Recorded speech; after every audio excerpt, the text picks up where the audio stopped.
Actualmente, la ILAE clasificó las crisis en tres tipos: focal, desconocida o generalizada. Y básicamente, cada una de ellas nos va a decir exactamente cuáles van a ser sus manifestaciones.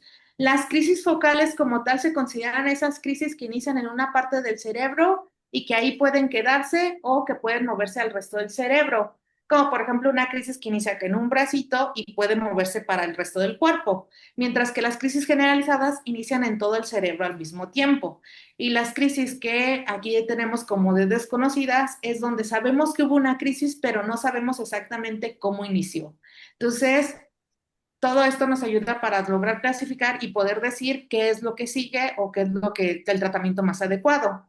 Cuando hablamos de mitos versus hechos científicos en epilepsia y esta parte también de estigma, encontramos que hay distintas cosas, como por ejemplo, si las personas con epilepsia pueden trabajar, si las personas con epilepsia pueden casarse, tener pareja, si pueden tener familia, si pueden manejar, qué son los mitos alrededor de que si la epilepsia es una enfermedad que puede llegar a matar, cómo está la alimentación, qué alimentos sí, qué alimentos no, si se pueden tomar los medicamentos con alimentos, las comorbilidades, qué sucede si yo ya me estoy tomando un medicamento para epilepsia y aparte me tienen que dar algún otro medicamento por alguna otra enfermedad que tengo, qué hay del deporte, si pueden hacer o no pueden hacer ejercicio, y la educación y la cognición, es decir, que si está o hay ciertos alteraciones en la escolaridad y sobre todo el pronóstico. ¿Se va o se quita? ¿Se cura o no se cura? Entonces, muchas de las preguntas son estas: si pueden acudir a la escuela, que si puede trabajar, puede embarazarse en el caso de la mujer, o en el caso del varón, que si puede llegar a embarazar a una mujer, que si puede contagiar la enfermedad a la familia, que si puede manejar, si puede matar la epilepsia, que si puede comer lo que sea, si se va a hacer una enfermedad que ayuda, que va a hacer que pierda la memoria, si se pueden dar otros tratamientos, si se puede hacer ejercicios y lo último, si se cura o no. Entonces, cuando hablamos de educación, la educación básicamente en epilepsia, los niños que se encuentran, por ejemplo, que inician en una etapa temprana con epilepsia, va a depender de si sí o si no. Es decir, sobre todo que estén en una escuela donde tengan educación en epilepsia, es decir, qué hacer en caso de crisis, porque muchos niños los llegan a correr de las escuelas, que esa es una manera de estigma, porque presentan una crisis en la escuela, y es porque a veces los profesores no saben o los directivos no saben cuál es el actuar. También cuáles son los tipos de crisis que tienen, cuál es la frecuencia de las crisis, cuáles van a ser sus desencadenantes, cuál va a ser la duración. Por ejemplo, hay algunos que no los dejan ni siquiera hacer deportes en la área, la clase de ejercicio, que porque tienen crisis, pero realmente no, como vamos a ver, realmente no lo impide, ¿ok? Cuando hablamos de la cognición y qué tanto pueden hacer o no hacer los pacientes, vamos a ver que los pacientes sí van a tener ciertas alteraciones neuropsicológicas, incluyendo problemas en el trabajo, memoria o habilidades de adaptación, y que pueden tener un inicio insidioso, es decir, que a veces pueden ir incrementando o disminuyendo con el tiempo, va a depender de muchos factores. En 70-80% vemos que hay un deterioro cognitivo, una alteración de la memoria y de las otras funciones en un 70% o 80% de los pacientes, pero este va a ser de carácter multifactorial. ¿A qué me refiero con multifactorial? Que va a ser secundario a la misma epilepsia, la frecuencia de las crisis, a veces por efectos de los medicamentos, a veces el tiempo donde inició la edad a la que inició la crisis, etcétera. Entonces, sí, hay cambios cognitivos en 70% de los pacientes, y normalmente son alteraciones en la atención, en las funciones ejecutivas y en la memoria. Entonces, básicamente, ¿qué es lo que se debe de hacer? Una valoración neuropsicológica. La valoración neuropsicológica nos va a ayudar a determinar cuál es el grado de estos problemas cognitivos y cuál va a ser su comportamiento en el tiempo, y la importancia o la relevancia que va a tener el control y el tratamiento de la epilepsia. Determinar si estos déficits que encontramos en los pacientes son consistentes con la aparición de las crisis o ya son tardíos, y determinar si son fallas secundarias al neurodesarrollo o una aceleración de la pérdida cognitiva por las mismas patologías de base, es decir, por el tiempo de evolución, el tipo de crisis y el daño que provocó las crisis, ¿ok? Ahora bien, cuando hablamos de empleo, sabemos que hay ciertas ocupaciones que no deben de tener los pacientes con epilepsia, como por ejemplo ser choferes o conductores, pilotos, trabajar en alturas o sin protección o con maquinaria abierta o en movimiento, con el uso de cables eléctricos, con la operación de trenes y algunos servicios de defensa, como por ejemplo en la milicia, etcétera. ¿Por qué? Porque idealmente los trabajos deberían de ser un trabajo donde los trabajadores utilizan casco y se están protegiendo y es en un ambiente controlado. Sin embargo, en la realidad de Latinoamérica vemos que no siempre utilizan esas medidas de protección. Entonces, pueden ejercer casi cualquier tipo de profesión, excepto estas que mencionamos, ¿de acuerdo? ¿Y qué sabemos del empleo? Que el empleo desafortunadamente es bajo. Casi 58% de las personas con epilepsia tienen un desempleo. Entonces, ¿de qué va a depender? Nuevamente, el lugar de trabajo donde quiere trabajar la persona, el tipo de las crisis que le da, qué tan controladas están, cuáles van a ser sus desencadenantes, cuál va a ser la duración de las crisis, ya que desafortunadamente una historia muy conocida es de que los pacientes llegan a tener una crisis durante el empleo y los corren. Entonces, esa es una de las cosas que debemos de valorar siempre en nuestros pacientes.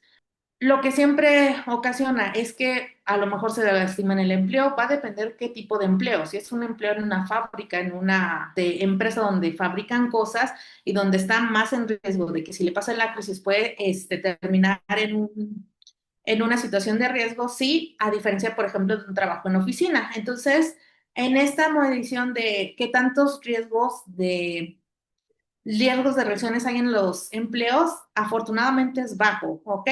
Y siempre hay que medir el riesgo de la crisis y la adaptación y el conocimiento en el lugar del trabajo. Si mis compañeros de trabajo saben que tengo epilepsia, ¿qué es lo que se tiene que hacer cuando me da una crisis? ¿Ok?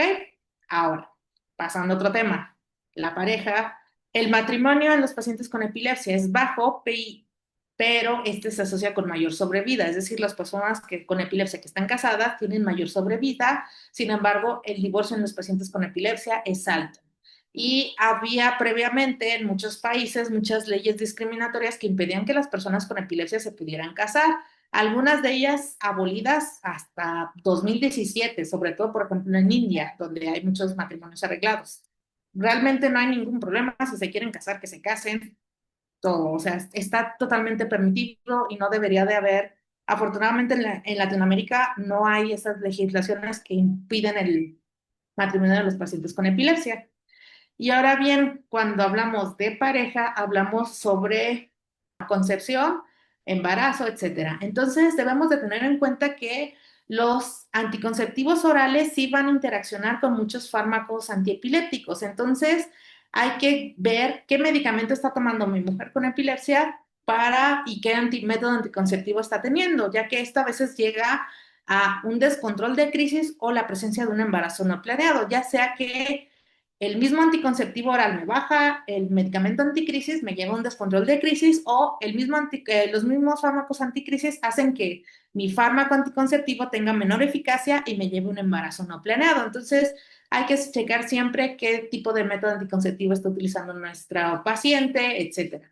Entonces, a veces ya cuando hay embarazo, hay que tener en cuenta que a veces hay más riesgo de ciertas complicaciones obstétricas, por los cuales siempre en la paciente que ya se conoce con epilepsia y que tiene embarazo es, número uno, no suspender los medicamentos, número dos, es un abordaje múltiple, es decir, no solamente está el ginecólogo o el obstetra con la paciente, sino también tiene que estar el neurólogo, a veces el internista. ¿Por qué? Porque hay riesgos de complicaciones, pero hay los menos riesgos siempre y cuando sea un trabajo en equipo y en conjunto con los especialistas. ¿Ok?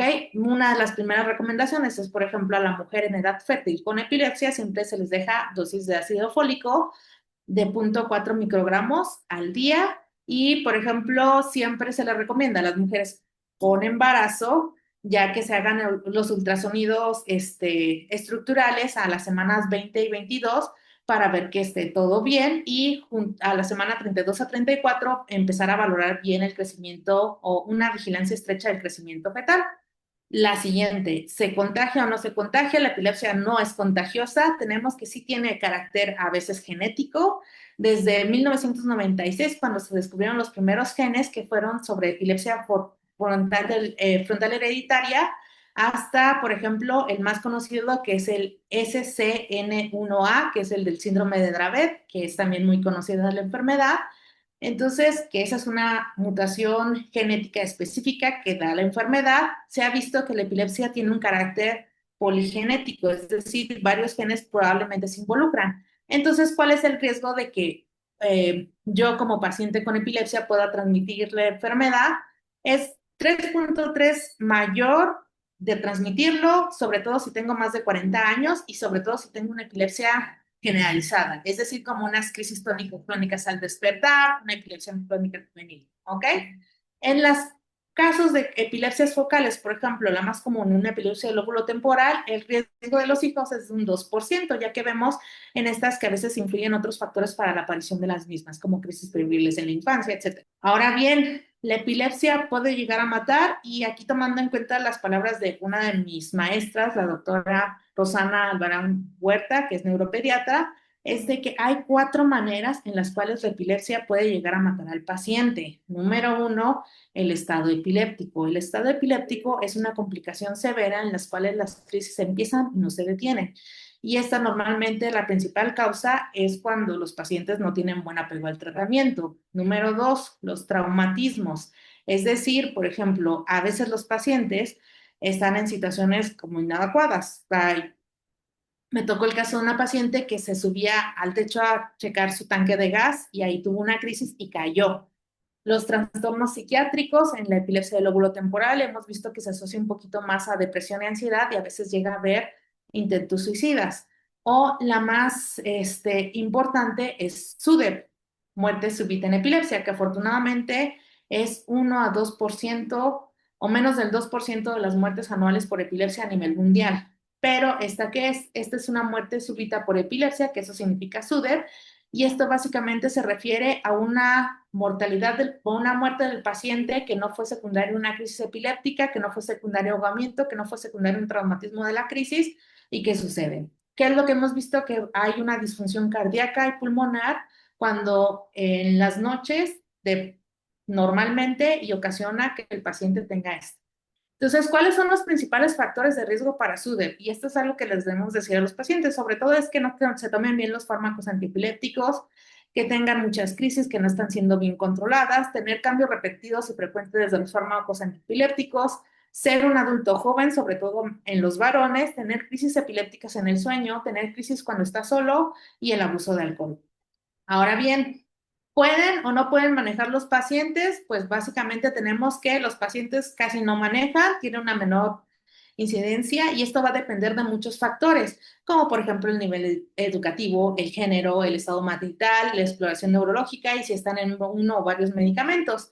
Entonces, los pacientes con epilepsia sí tienen accidentes a veces, pero normalmente estos son infrarreportados y los accidentes suceden más frecuencias por el abuso al alcoholismo, ¿ok? O el uso del celular. Ahora bien, de las legislaciones que tenemos, tenemos que, por ejemplo, en Latinoamérica, por ejemplo, en Brasil, sí tienen la legislación bien establecida que deben de ser por lo menos 6 meses a 12 meses con el uso del medicamento y sin crisis para que puedan manejar o que pues, se pueda autorizar a un paciente a manejar. Estos siempre van a iniciar cuando hago algún ajuste del medicamento, volvemos a contar desde ceros y reinicia nuevamente al presentar una crisis. En México es un país donde no tenemos legislaciones al respecto, pero yo diría que como regla general de 3 a 12 meses, a veces por ejemplo en países como en Canadá es a partir de los 3 meses o en países como el Reino Unido vas a ser a partir de los 12 meses. Entonces creo que una medida justa sería a partir de los 6 meses sin crisis y con medicamento, ¿ok? Respecto a la alimentación, 30 a 45 de las epilepsias van a ocurrir en el sueño. ¿Y eso qué tiene que ver? Por ejemplo, tiene que ver a veces mucho con el café. El café per se no va a ocasionar crisis, tampoco el chocolate. Sin embargo, ¿qué es lo que vemos? De que si yo me tomo un café negro en la noche, me voy a desvelar y no voy a tener una buena calidad del sueño y eso sí me va a provocar la crisis. Pero si yo estoy durmiendo y me tomo mi último café negro a las 3 de la tarde, que es un buen horario, ya a las 9 de la noche, 10 de la noche, que ya me voy a dormir, ya no tengo el efecto del medicamento, entonces voy a estar bien. Entonces hay que tener en cuenta esos, los horarios. Entonces en eso va estrictamente relacionado con el consumo de alcohol. ¿Qué va a pasar con el consumo de alcohol en exceso? Va a ocasionar una mala calidad de sueño y que entremos en fases ligeras del sueño y que si como dicen, durmamos pero no descansemos, entonces esto va a ocasionar una mayor predisposición a crisis. Entonces, hay que tener en cuenta que muchas crisis se van a desencadenar por la deprivación del sueño. El alcohol, además de ocasionar un sueño ligero, se asocia con mayor riesgo de trauma, y vómitos, etcétera. El consumo de café como tal no se ha incrementado a un mayor incremento, no se ha asociado a un incremento mayor de crisis. Y ahora bien, la siguiente pregunta, ¿cómo me tomo mejor mis medicamentos? ¿En ayuno o con alimentos? Hay ciertos medicamentos que se van a absorber mejor en ayuno, como es el cannabidiol, la lamotrigina y la fenitoína. Y hay otros medicamentos que se absorben mejor con los alimentos, como la carbamazepina, la rufinamida y el ácido valproico. Y hay medicamentos, afortunadamente la mayoría, que pueden ser con y sin alimentos, como el levetiracetam, el brivaracetam, perampamel, clobazam, clonazepam, gabapentina, la cosamida, que es afortunadamente la mayoría, que pueden ser con o sin alimentos, que normalmente es una duda frecuente. Es que a veces siento que me duele el estómago cuando me tomo el medicamento, si es el caso del levetiracetam, con alimentos para que moleste menos. También, una de las preguntas más comunes es de que si me puedo tomar otros medicamentos con mi medicamento de la epilepsia, y tenemos que hay medicamentos que los vamos a dividir en dos tipos, inhibidores de enzimas, que son antagonistas, perdón, o inductores de enzimas, que son sinergistas. Aquí normalmente hablamos de medicamentos que afortunadamente ya casi no se usan tanto, como la fenitoína, que es un medicamento que es muy bueno, pero era más bueno hace 50 años cuando no teníamos tantas opciones de medicamentos. La fenitoína sí es muy buen medicamento, pero el problema con la fenitoína es que como es un inductor de enzima, va a ocasionar disminución de la concentración de varios medicamentos. Es decir, si yo tomo fenitoína con incluso un antigripal, me va a disminuir la efectividad del antigripal, entonces no se va a tratar ni una cosa ni la otra, ¿ok? En cambio, tengo inhibidores de enzimas, que son los antagonismos, que van a ocasionar, por el contrario, una toxicidad del medicamento. Esta, afortunadamente, nada más la acetazolamida, que es un medicamento que llegamos a utilizar, por ejemplo, en las crisis, epilepsia catamenial, que son las crisis que suceden durante el periodo menstrual. Entonces, parte de eso, el jugo de toronja, de esta frutita que vemos aquí, es la que sí también se asocia actúa como un inhibidor de enzima, o sea, un antagonista, por lo tanto debemos de tener mucha precaución al consumir jugo de toronja con nuestros medicamentos porque nos pueden llevar a la toxicidad. Respecto al deporte, tenemos que en el deporte va a depender del tipo de ejercicio, los desencadenantes de las crisis y la posibilidad de que este se presente durante la persona hace el ejercicio, el tipo y la severidad de esas crisis, las actitudes individuales, el tiempo usual para las crisis y los tipos de medicamentos. Pero a grosso modo vamos a dividir los deportes en tres: de bajo riesgo, mediano riesgo y alto riesgo. Bajo riesgo va a ser atletismo, boliche, deportes de contactos, como por ejemplo béisbol, básquetbol, etcétera, fútbol. De mediano riesgo van a ser esquí, arco, salto con altura, boxeo, karate, ciclismo o esgrima. Y de alto riesgo, los que jamás recomendamos a las personas con epilepsia o en general, a la población en general, son estos deportes que también se consideran deportes de alto riesgo. Como los deportes extremos, que sería aviación, alpinismo, buceo, equitación, deportes en vehículos de motor, como por ejemplo motocicleta o vehículos, salto como paracaídas o rodeo. Entonces, los de alto riesgo van a estar prohibidos. Los de bajo y mediano, los de bajo riesgo siempre van a estar recomendados para todas las personas con epilepsia, mientras que los de mediano riesgo va a depender. ¿De qué va a depender? De que si el paciente está sin crisis, solo tiene crisis en el sueño, crisis con conciencia alterada, etcétera. Entonces, por ejemplo, si el paciente es un paciente que lleva un año sin crisis, básicamente todas las del grupo 1 están permitidas, las del grupo 2, algunas están permitidas y las del grupo 3 incluso podrían estar permitidas, pero normalmente esas son las que no recomendamos. Cuando tenemos un paciente que solo presenta crisis en el sueño, por ejemplo, puede ser las actividades del grupo 1, puede tener restricción ciertos con las actividades del grupo 2 y las del grupo 3, volvemos a lo mismo, generalmente están prohibidas.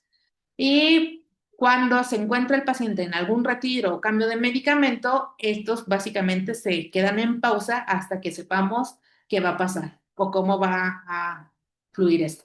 Y finalmente, Cuando hablamos de pronósticos, es decir, de se me va o no se me va a quitar la epilepsia, actualmente se considera que un paciente está curado cuando lleva más de 10 años sin crisis y al menos 5 años sin medicamentos anticrisis.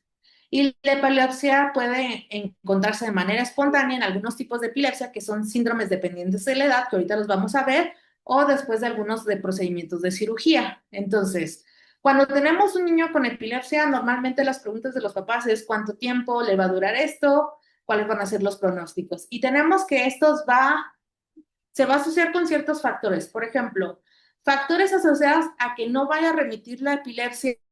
Cuando tenemos un paciente con epilepsia es cuando los tenemos que el paciente tiene algún déficit neurológico, tiene cambios cognitivos importantes, tiene alta frecuencia de crisis con baja respuesta a los medicamentos anticrisis. Las crisis se iniciaron antes del año de edad o mayores de los 12 años, o hay una epilepsia estructural, es decir, tengo alguna lesión que me está provocando las crisis. Entonces, estos van a ser todos factores que se asocian a no remisión. Y cuando hablamos de crisis que inician en la infancia y que normalmente remiten, tenemos, por ejemplo, la epilepsia rolándica, el síndrome de Paget-Diamondopoulos y las crisis benignas neonatales, que estas generalmente remiten. Y ya después tenemos ciertos síndromes que pueden o no pueden remitir. Por ejemplo, pronóstico intermedio, la epilepsia mioclónica juvenil en un 30% llegan a remitir. Y síndromes que jamás repiten es, por ejemplo, cuando tenemos un síndrome de Lennox-Gastaut, un síndrome de Dravet, un síndrome de Ohtahara, ¿ok? Entonces, sí hay que tener mucho en cuenta si o no se va a quitar.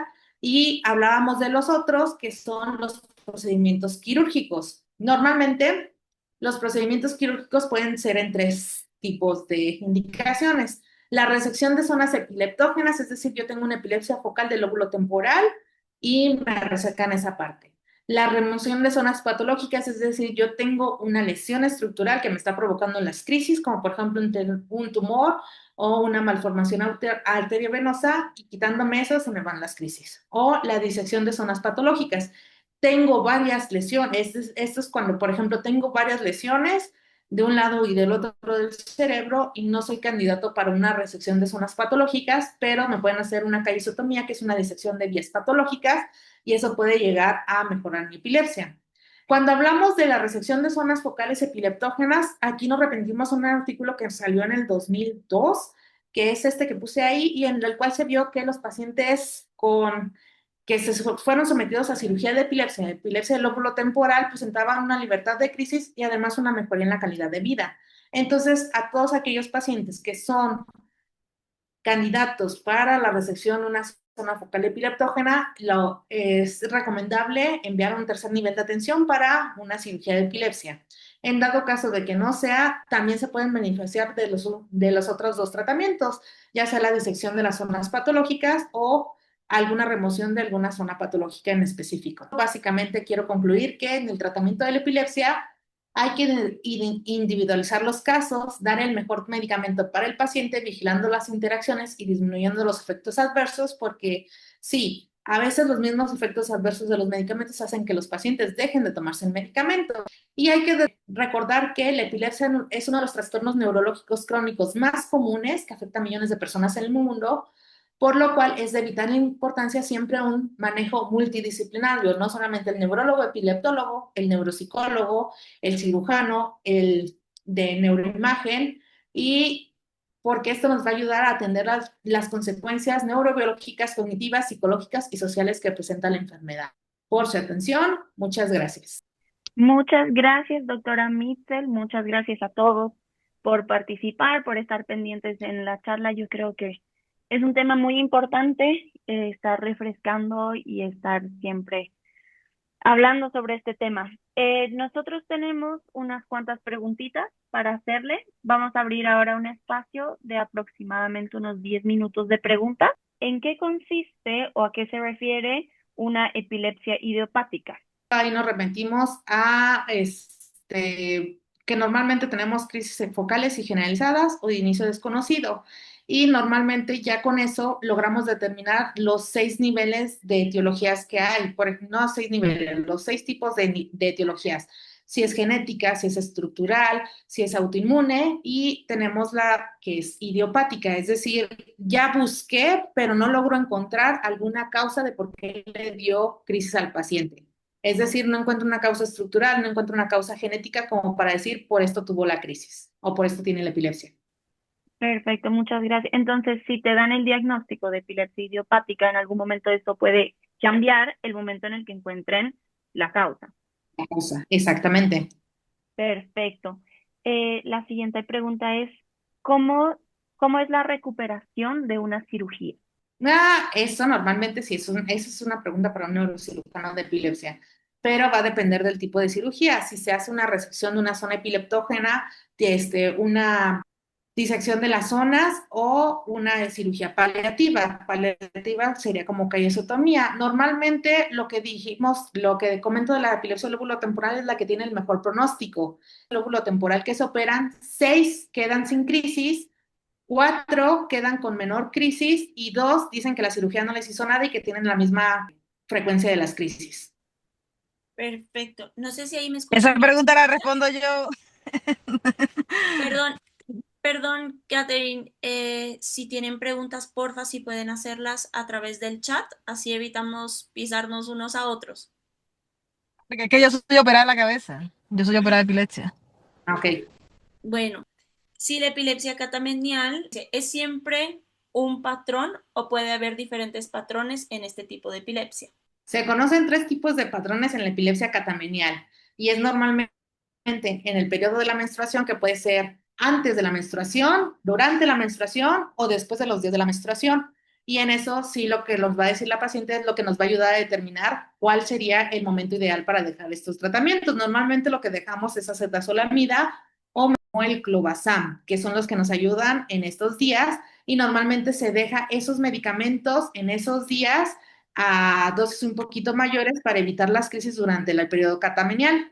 Muchísimas gracias. Aquí me piden esta pregunta, ya que usted lo mencionó, si puede explicar un poco más qué es la epilepsia catamenial, ya que fue mencionada, pero hay personas que no saben qué.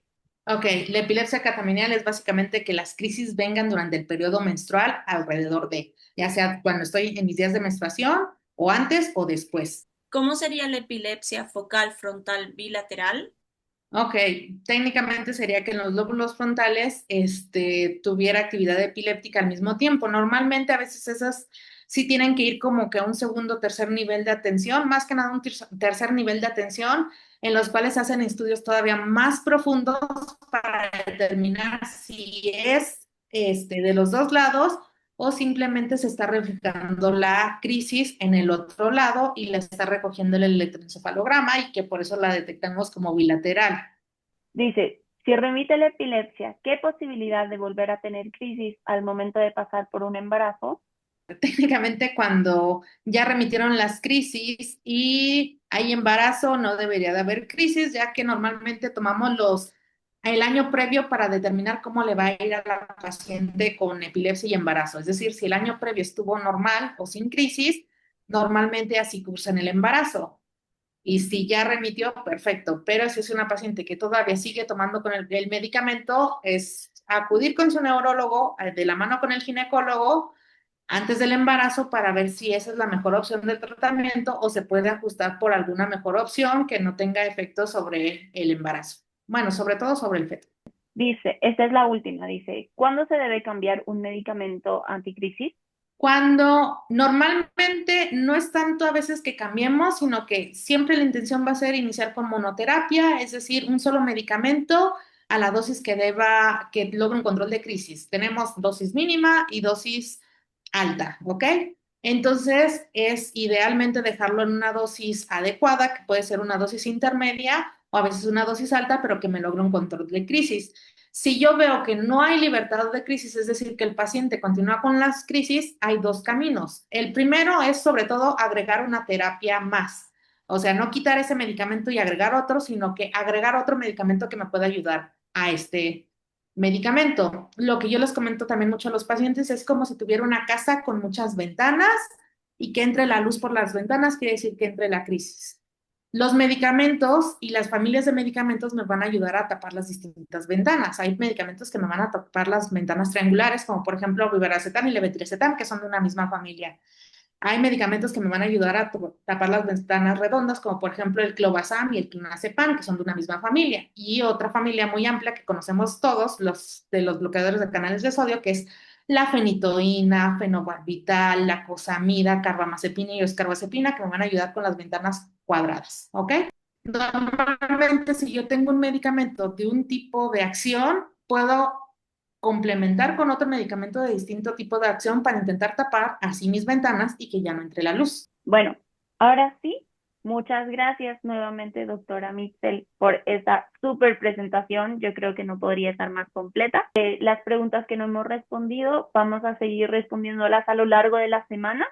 Así que ahora le cedo la palabra a Edna para que pueda hacer el cierre. Muchas gracias, doctora, nuevamente. En lo que Edna se contacta, yo los quiero invitar para el resto de la semana para que puedan Ya. participar de las charlas. Perfecto. Bien. Los dejo con Edna. Bueno, entonces, bueno, agradecemos a la doctora de la actividad y queremos invitarlos para mañana. Vamos a desarrollar otro tema que es muy importante y pues vamos a recordar que este evento es posible gracias a la unión de varias organizaciones que estamos aquí presentes, a otras instituciones académicas, asociaciones de pacientes y de toda Latinoamérica, que para nosotros es muy, muy importante que puedan participar y estar permanentemente colaborando en las actividades que realizamos. Los esperamos mañana al martes 9. Vamos a hablar de tratamientos farmacológicos o medicamentos anticrisis con la doctora Angélica Arteaga, una charla especial con uno de nuestros compañeros, Gustavo Leao, y vamos a hablar de primeros auxilios en epilepsia. Entonces, los esperamos mañana. Muchas gracias. Feliz noche.